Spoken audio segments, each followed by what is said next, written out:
নতুন বছরে বাজিমাত করতে প্রস্তুত গুগল। মিডরেঞ্জ স্মার্টফোনের বাজারে ফের ঝড় তুলতে আসছে গুগল পিক্সেল 9-এ। যদিও সংস্থা এখনও আনুষ্ঠানিক ঘোষণা করেনি, কিন্তু বাজারে কান পাতলেই শোনা যাচ্ছে মার্চের 25 থেকে 27 তারিখের মধ্যে লঞ্চ হতে পারে নতুন এই ফ্ল্যাগশিপ। গুগল বরাবরই প্রিমিয়াম ক্যামেরা ও সফটওয়্যারের জন্য জনপ্রিয়, আর নতুন এই ফোনও যে সেই ট্র্যাডিশন বজায় রাখতে চলেছে তাতে কোনো সন্দেহ নেই। 6.3 ইঞ্চির অ্যামোলেড ডিসপ্লে এবং 120 হার্টজ রিফ্রেশ রেটের সংমিশ্রণ মূলত স্মুথ স্ক্রলিং ও দুর্দান্ত ভিজুয়াল অভিজ্ঞতা দিবে ব্যবহারকারীদের।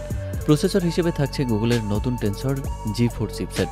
সঙ্গে থাকবে 8GB LPDDR5X র্যাম এবং 128/256 GB স্টোরেজ। মাল্টিটাস্কিং হোক বা হ্যাভি গেমিং পারফরমেন্স হবে দুর্দান্ত। এছাড়াও ফটোগ্রাফি প্রেমীদের জন্য রয়েছে দারুণ খবর। পিছনে থাকছে 48 মেগাপিক্সেল প্রাইমারি সেন্সর ও 13 মেগাপিক্সেল আলট্রা ওয়াইড লেন্স। কম আলোতে দুর্দান্ত ছবি তুলতে সক্ষম হবে এই ফোনটি।